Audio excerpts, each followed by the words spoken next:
ഈ നഗരത്തിലെ എല്ലാ കാഴ്ചകളും ഇവിടെ ഉൾപ്പെടുത്തിയിരിക്കുകയാണ്. ദാ വിമാനത്താവളത്തിലെ ഒരു കാഴ്ച നോക്കൂ. ഒരു വിമാനം തന്നെ ഇവിടെ ടാക്സി ചെയ്തുകൊണ്ടിരിക്കുകയാണ്.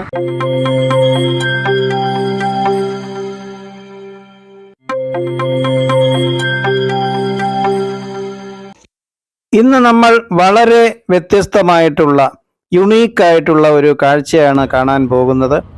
ബെൽജിയത്തിലെ കാഴ്ചകളൊക്കെ കണ്ടതിന് ശേഷം നമ്മൾ ഇന്ന് നെതർലൻഡ്സിലേക്ക് കടക്കുകയാണ്. ഏതാണ്ട് അതിർത്തി കടക്കുന്ന സമയമായി. അതിർത്തി പ്രത്യേകം നമുക്ക് ശ്രദ്ധിച്ച് കാണാൻ പറ്റില്ല. ചെറിയ ചില സിഗ്നൽസ് മാത്രമേ അതിർത്തിയിൽ കാണുകയുള്ളൂ. ഓരോ രാജ്യത്തിൻ്റെയും അതിർത്തി യൂറോപ്പിൽ നമുക്ക് വ്യതിരിക്തമായി കാണാനൊന്നും സാധിക്കില്ല. ചില ബോർഡുകൾ മാത്രമേ കാണുകയുള്ളൂ. അങ്ങനെ ഒരു ബോർഡ് മാത്രമേ ഈ വഴിയിലുമുള്ളൂ. അങ്ങനെ നമ്മൾ ഇന്ന് മധുരോധം എന്ന് പറയുന്ന അപൂർവ കാഴ്ച കാണുന്നതിനായിട്ടാണ് നമ്മൾ നെതർലൻഡ്സിലേക്ക് പോകുന്നത്. ആദ്യം നെതർലൻഡ്സിലെ മധുരോധമാണ് കാണുന്നത്. അതിനുശേഷമാണ് നമ്മൾ നെതർലൻഡ്സിലെ മറ്റ് കാഴ്ചകളൊക്കെ കാണുന്നത്. ഇന്ന് വളരെ വ്യത്യസ്തമായ ഒരു കാഴ്ച, അതായത് കുട്ടിക്കാലത്ത് നമ്മൾ തിരുവനന്തപുരത്ത് പുത്തരിക്കണ്ടം മൈതാനത്തും അതുപോലെ തന്നെ തൃശ്ശൂരുമൊക്കെ സംഘടിപ്പിക്കുന്ന കാർഷിക വ്യാവസായിക മേളകളുണ്ടല്ലോ, അവിടെ നമ്മൾ പല സർക്കാർ വകുപ്പ് സ്റ്റാളുകളൊക്കെ കാണാറുണ്ട്, പവലിയൻസ് ഒക്കെ കാണാറുണ്ട്. പക്ഷേ നമ്മൾ അവിടെ ഏറ്റവും അധികം ഞാൻ കുട്ടിക്കാലത്ത് ശ്രദ്ധിച്ചു നിന്നിരുന്നത് ഇലക്ട്രിസിറ്റി ബോർഡിൻ്റെയും മറ്റും അതേപോലുള്ള പള്ളിവാസൽ അല്ലെങ്കിൽ ഇടുക്കി പോലുള്ള പദ്ധതികളുടെ മിനിയേച്ചർ ചെയ്തു വയ്ക്കുന്ന ഒരു പതിവുണ്ട്. അത് നോക്കിയാണ് നമ്മൾ ഏറെ നേരം നിൽക്കാറുള്ളത്. ഏതാണ്ട് അതുപോലുള്ള ഒരു കാഴ്ച, അതിനേക്കാളൊക്കെ വളരെ വിപുലമായ വ്യത്യസ്തമായ വളരെ യുണീക്കായിട്ടുള്ള ഒരു കാഴ്ചയാണ് ഈ മധുരോധം എന്ന് പറയുന്ന കാഴ്ച. അതിലേക്ക് നമുക്ക് പോകാം. അങ്ങനെ നമ്മൾ മധുരോധത്തിൻ്റെ മുമ്പിൽ എത്തിയിരിക്കുകയാണ്. ഇതിൻ്റെ മുമ്പിൽ തന്നെ കുറേ കാഴ്ചകളൊക്കെയുണ്ട്. ഈ മധുരോധം എന്ന് പറയുന്ന ഈ പേര് കിട്ടിയത് 1916 മുതൽ 1945 വരെ ജീവിച്ചിരുന്ന ജോർജ് മധുറോയുടെ ഒരു ഓർമ്മയ്ക്കായിട്ടാണ് ഈ പേര് നൽകിയിട്ടുള്ളത്. മധുരോധത്തിൻ്റെ മുമ്പിൽ കാണുന്ന ഈ കാഴ്ച കണ്ടോ? ഇത് ഒരു ബാലൻ അണക്കെട്ടിലെ ചോർച്ച കൈവിരൽ കൊണ്ട് അടയ്ക്കുന്നതാണ്. ഡച്ച് കുട്ടിക്കഥകളിൽ പ്രശസ്തമായ ഒരു തീമാണിത്. ഒരു കുട്ടിയെ കൊണ്ട് പോലും വലിയ ദുരന്തം ഒഴിവാക്കാനാകുമെന്നതാണ് ഇതിൻ്റെ പിന്നിലെ കഥ. ഞങ്ങൾ ടിക്കറ്റൊക്കെ എടുത്ത് അകത്ത് കയറി. മധുരോധത്തിൻ്റെ വിശാലമായ കാഴ്ചയാണ് ഇപ്പോൾ മുന്നിൽ കാണുന്നത്. ഒരു വലിയ നഗരത്തിൻ്റെ മിനിയേച്ചർ രൂപം 2-3 ഏക്കറിൽ ഇവിടെ സൃഷ്ടിച്ച് വെച്ചിരിക്കുകയാണ്. അത്ഭുതപ്പെടുത്തുന്ന കാഴ്ചയല്ലേ ഇത്? നമുക്കൊന്നും സങ്കല്പിക്കാൻ പോലും പറ്റാത്ത രീതിയിൽ എത്ര മനോഹരമായിട്ടാണ് അവർ ആംസ്റ്റർഡാം നഗരം ഇവിടെ ചെയ്തു വച്ചിരിക്കുന്നത്. പാർക്കിൻ്റെ ചരിത്രത്തെക്കുറിച്ച് ഞാൻ പിന്നീട് പറഞ്ഞു തരാം. നെതർലൻഡ്സിലെ ആംസ്റ്റർഡാമിൻ്റെ ഒരു മിനിയേച്ചർ ഉണ്ടാക്കി വെച്ചിരിക്കുകയാണിത്. മിനിയേച്ചർ എന്ന് പറഞ്ഞാൽ നമുക്ക് ഏകദേശം ഒരു 2-3 ഏക്കർ സ്ഥലത്താണ് ഇത് നിർമ്മിച്ചു വെച്ചിരിക്കുന്നത്. ഈ നഗരത്തിലെ എല്ലാ കാഴ്ചകളും ഇവിടെ ഉൾപ്പെടുത്തിയിരിക്കുകയാണ്. വിമാനത്താവളത്തിലെ ഒരു കാഴ്ച നോക്കൂ. ഒരു വിമാനം തന്നെ ഇവിടെ ടാക്സി ചെയ്തുകൊണ്ടിരിക്കുകയാണ്. അത് വളരെയധികം ഒറിജിനലായിട്ട് നമുക്ക് തോന്നുന്ന രീതിയിൽ എയർപോർട്ട് സജ്ജീകരിച്ച് വെച്ചിരിക്കുകയാണ്. ഇത് മറ്റെങ്ങും കാണാൻ പറ്റാത്ത ഒരു കാഴ്ചയാണ്. നെതർലൻഡ്സിലെ ആംസ്റ്റർഡാമിൻ്റെ ഒരു നഗരത്തിൻ്റെ ഒരു ചെറിയ പതിപ്പ് തന്നെ ഇവിടെ സൃഷ്ടിച്ച് വെച്ചിരിക്കുകയാണ്. അതിൻ്റെ ഭാഗമായിട്ട് എയർപോർട്ടിലെ ഒരു വിമാനം ടാക്സി ചെയ്യുന്നതാണ് ഈ കണ്ടുകൊണ്ടിരിക്കുന്നത്. എന്ത് മനോഹരമായ കാഴ്ചയാണിത്. എല്ലാ നഗരങ്ങളിലും വേണമെങ്കിൽ സ്ഥലമുണ്ടെങ്കിൽ കുറേ സ്ഥലം എടുത്ത് എല്ലാ നഗരങ്ങളിലും ഇതുപോലെ ചെയ്തു വയ്ക്കാവുന്നതാണ്. ടൂറിസത്തിൻ്റെ ഭാഗമായിട്ട് നമുക്കൊക്കെ ഇത് ചെയ്തു വയ്ക്കാവുന്നതാണ്. ആംസ്റ്റർഡാം നഗരം തന്നെ ഇവിടെ രൂപപ്പെടുത്തി വച്ചിരിക്കുകയാണ്. ഒരു മേശപ്പുറത്തല്ല, ഏക്കർ കണക്കിന് സ്ഥലത്ത് ഇങ്ങനെ വ്യാപിച്ച് കിടക്കുകയാണ്. മധുരോധത്തിനുള്ളിലെ മനോഹരമായ കെട്ടിടങ്ങളാണ് നമ്മൾ ഇനി കാണാൻ പോകുന്നത്. അതേപടി യഥാതഥമായി നിർമ്മിച്ചിട്ടുള്ള കെട്ടിടങ്ങളുടെ മനോഹരമായ കാഴ്ച. ഒരു ഡ്രോണിൽ നമ്മളെടുത്ത വീഡിയോ പോലെയാണ് ഇത് നമുക്ക് അനുഭവപ്പെടുക. കെട്ടിടത്തിന് മുകളിലൂടെ, ഒരു നഗരത്തിന് മുകളിലൂടെ ഡ്രോണിൽ സഞ്ചരിച്ച് വീഡിയോ എടുത്താൽ എങ്ങനെയിരിക്കും, അതുപോലെയല്ലേ ഇപ്പോൾ തോന്നുന്നത്. നമ്മുടെ ആൾക്കാരുടെ ശരീരം കാണുന്നില്ലെങ്കിൽ അത് ഒരു ഡ്രോണിൽ എടുത്ത നഗരത്തിൻ്റെ വീഡിയോ ആയിട്ടാണ് നമുക്ക് അനുഭവപ്പെടുക. അത്രയ്ക്ക് യഥാർത്ഥമായി ഈ നാച്ചുറലായിട്ടാണ് ഇതിലെ ഓരോ കെട്ടിടങ്ങളും നിർമ്മിച്ചിരിക്കുന്നത്. ഓരോ കെട്ടിടത്തിൻ്റെയും 3D ചിത്രങ്ങളെടുത്ത് അത് കമ്പ്യൂട്ടറിൽ പുനഃസൃഷ്ടിച്ചതിന് ശേഷമാണ് ഈ നിർമ്മാണങ്ങളൊക്കെ നടത്തിയിട്ടുള്ളത്. അതാണ് ഇത്രയധികം അതിന് ഒരു പൂർണ്ണത കൈവരിക്കുവാൻ സാധിച്ചിട്ടുള്ളത്. പള്ളികളും അതുപോലെ തന്നെ കെട്ടിടങ്ങളും ഗവൺമെൻറ് കെട്ടിടങ്ങളുടെ സമുച്ചയങ്ങളും ഒക്കെ തന്നെ ഇതാ അതോടൊപ്പം തന്നെ വൃക്ഷങ്ങളെ കണ്ടില്ലേ, ചെറിയ വൃക്ഷങ്ങൾ എത്ര മനോഹരമായിട്ടാണ് അവിടെ ബോൺസായി പോലെ സൃഷ്ടിച്ചു വെച്ചിരിക്കുന്നത്. ബസ്സിൻ്റെ രൂപം കണ്ടില്ലേ, ഒരു ബസ് അവിടെ കിടക്കുകയാണെന്ന് തന്നെ നമുക്ക് തോന്നുന്നു. ആംസ്റ്റർഡാം നഗരത്തിലെ ലാൻഡ്മാർക്കുകളൊക്കെ തന്നെ ഇവിടെയും സൃഷ്ടിച്ചു വെച്ചിട്ടുണ്ട്. വിമാനത്താവളം, റെയിൽവേ സ്റ്റേഷൻ, അതുപോലെ തന്നെ കനാലുകൾ എല്ലാം തന്നെ നമുക്ക് ആംസ്റ്റർഡാം സിറ്റിയിലെ അതേ കാഴ്ചകൾ നമുക്ക് ഈ മിനിയേച്ചർ മധുരോധത്തിൽ നമുക്ക് കാണാൻ സാധിക്കും. കെട്ടിടങ്ങളൊക്കെ കണ്ടു കഴിഞ്ഞാൽ അത് എത്ര പൂർണ്ണതയോടുകൂടിയാണ് നിർമ്മിച്ചിരിക്കുന്നത്. അമ്യൂസ്മെൻറ്റ് പാർക്കും അതുപോലെ തന്നെ വിമാനത്താവളവും ഒക്കെ തന്നെ അതേപടി സൃഷ്ടിച്ചിരിക്കുകയാണ്. റോഡിലോടുന്ന വാഹനങ്ങൾ ഇതൊക്കെയും ഇവിടെ നമുക്ക് യഥാതഥമായി തന്നെ കാണാൻ സാധിക്കുന്ന ഒരു പാർക്കിൻ്റെ, അമ്യൂസ്മെൻറ്റ് പാർക്കിൻ്റെ ഒരു തീമാണ് ഇവിടെ കാണുന്നത്. അത് എത്ര മനോഹരമായിട്ടാണ് നമ്മളൊരു ഡ്രോണിൽ അല്ലെങ്കിൽ ഒരു ഹെലികോപ്റ്ററിൽ സഞ്ചരിച്ച് കാണുന്നത് പോലെ നമുക്ക് നടന്ന് കാണാം എന്നതാണ് ഇവിടുത്തെ ഒരു സവിശേഷത.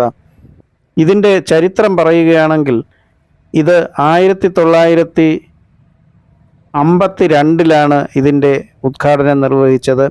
ഇത് ജോർജ് മദുറോ എന്ന് പറയുന്ന ആ ഒരു സൈനികൻ്റെ ഓർമ്മയ്ക്കായിട്ടാണ് ഇവിടെ നിർമ്മിച്ചു വെച്ചിട്ടുള്ളത്. നാസി അധിനിവേശ സേനയ്ക്കെതിരെ പോരാടിയ ഡച്ച് നിയമ വിദ്യാർത്ഥിയായ ജോർജ് മദുറോ ഒരു കോൺസെൻട്രേഷൻ ക്യാമ്പിൽ വെച്ചാണ് മരിച്ചത്. അദ്ദേഹത്തിൻ്റെ ഓർമ്മയ്ക്കായിട്ടാണ് ഈ പേര് നൽകിയിട്ടുള്ളത്. ബൂൺ വാൻഡർ സ്റ്റാർപ്പ് എന്ന ഒരു ലേഡി നടത്തിയിരുന്ന സ്റ്റുഡൻറ് സാനിറ്റോറിയത്തിൻ്റെ വരുമാനത്തിന് വേണ്ടിയാണ് ശരിക്ക് ഈ ഒരു തീം പാർക്ക് നിർമ്മിച്ചത്. UK-യിലെ ലണ്ടനിലെ ബീക്കൺസ്ഫീൽഡിലെ ഒരു മിനിയേച്ചർ തീം പാർക്കാണ് അവർക്ക് ഇതിന് മാതൃകയായത്. ആ മാതൃകയിൽ നെതർലൻഡ്സിൽ ഒരു തീം പാർക്ക് നിർമ്മിക്കുകയായിരുന്നു. ജോർജ് മദുറോയുടെ മാതാപിതാക്കൾ തങ്ങളുടെ മകൻ്റെ സ്മാരകമായി മധുരോധം പദ്ധതിക്ക് ആവശ്യമായ ഫണ്ട് കൊടുക്കുകയും ചെയ്തു.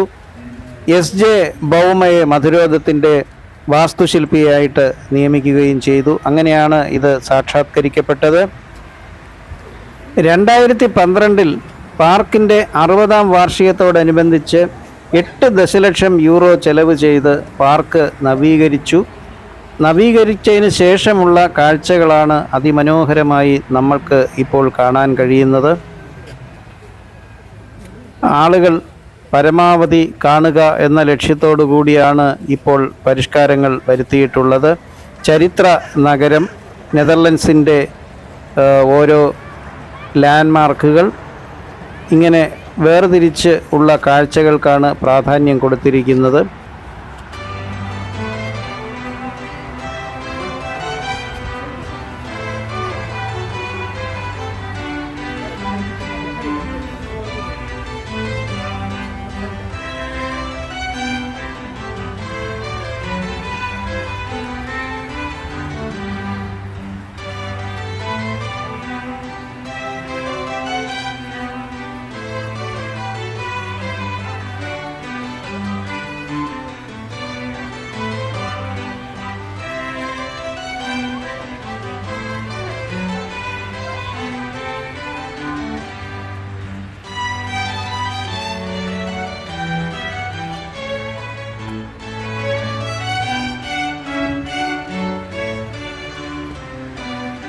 വൺ ഈസ്റ്റ് 25 എന്ന അനുപാതത്തിലാണ് ഇവിടുത്തെ ഓരോ കെട്ടിടങ്ങളും നിർമ്മിച്ചിരിക്കുന്നത്. വെറുതെ ഒരു വലുപ്പത്തിലല്ല, എല്ലാ കെട്ടിടങ്ങളും വൃക്ഷങ്ങളും ഒക്കെ ഈ 25:1 എന്ന അനുപാതത്തിലാണ്. ട്രെയിനുകൾ തലങ്ങും വിലങ്ങും ഓടുന്നു. കണ്ടാൽ യഥാർത്ഥത്തിലുള്ള ട്രെയിനുകളാണെന്നേ തോന്നുകയുള്ളൂ. സ്റ്റേഷനിലേക്ക് ട്രെയിൻ എത്തിക്കഴിഞ്ഞു. നെതർലൻഡ്സിലെ പ്രധാനപ്പെട്ട ആംസ്റ്റർഡാമിലെ പ്രധാനപ്പെട്ട റെയിൽവേ സ്റ്റേഷൻ കടന്ന് ട്രെയിൻ അങ്ങനെ മുന്നോട്ട് പോവുകയാണ്. ഒറിജിനലായ കാഴ്ച ഇതുപോലെ തന്നെയാണ് വിമാനത്താവളത്തിലെ കാഴ്ചയിൽ.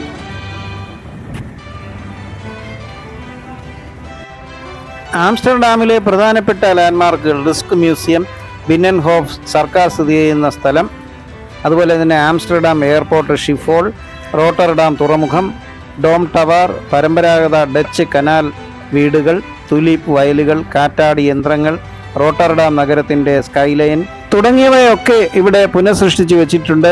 അതുപോലെ തന്നെ മറ്റൊരു കൗതുകം, ഇതിലുള്ള ചെറിയ മനുഷ്യരൂപങ്ങൾ ഒക്കെ കാലാവസ്ഥയ്ക്കനുസരിച്ച് അവരുടെ വസ്ത്രങ്ങൾ മാറുന്നു എന്നുള്ളതാണ്.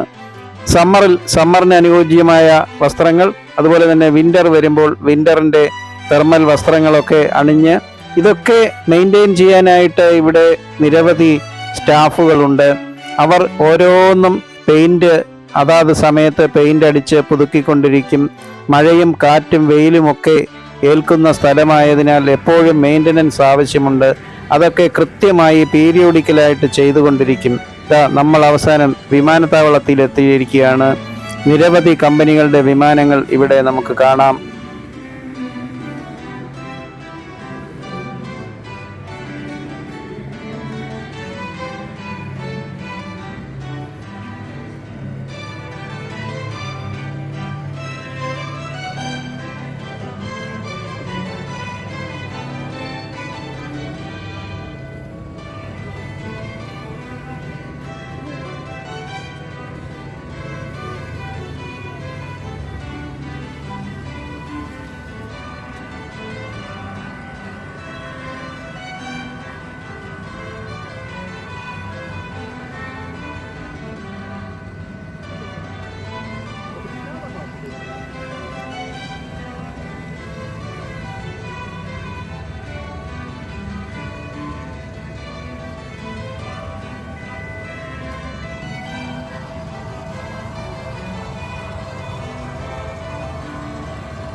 വ്യാപാരം തന്നെ അല്ലേ? വ്യാപാരം തന്നെ ഈ രാജ്യത്തിന്റെ മൊത്തമുള്ള പരിപാടിയാണ് ഈ ആംസ്റ്റർഡാം നഗരത്തിൻ്റെ. അവർ മിക്കവാറും എല്ലാം ഇതിനകത്ത് ഉൾപ്പെടുത്തിയിട്ടുണ്ട്. എന്ത് രസമുണ്ട്! അവിടെ ഒരു വിമാനം കണ്ടില്ലേ തനിയെ ഓടുന്നു.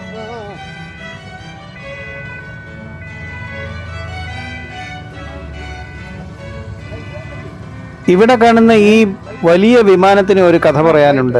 ഇതിൻ്റെ ഉള്ളിൽ നമ്മൾ കയറിയാൽ സീറ്റുകൾ അറേഞ്ച് ചെയ്തിട്ടുണ്ട്. അവിടെ ഇരുന്ന് നമുക്ക് വിൻഡോയിലൂടെ ആംസ്റ്റർഡാം നഗരം ഫിലിം ചെയ്ത് കാണിക്കുന്നുണ്ട്.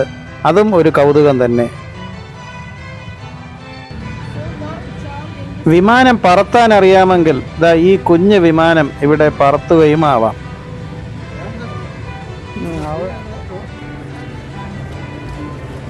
നമുക്കെന്നാ ഇങ്ങനെ അങ്ങ് പോവാം, അല്ലെങ്കിൽ ഇനി നമ്മുടെ താമസം. ഓക്കെ, അങ്ങനെ ഞങ്ങൾ മധുരോധത്തിലെ മനോഹരമായ കാഴ്ചകൾ കണ്ട് പുറത്തേക്ക് ഇറങ്ങുകയാണ്. ഇനി ഐന്തോവനിലെ ഹോട്ടലിലേക്കാണ്, ഹോളിഡേ ഇൻ ഹോട്ടലിലേക്കാണ് ഞങ്ങളുടെ യാത്ര.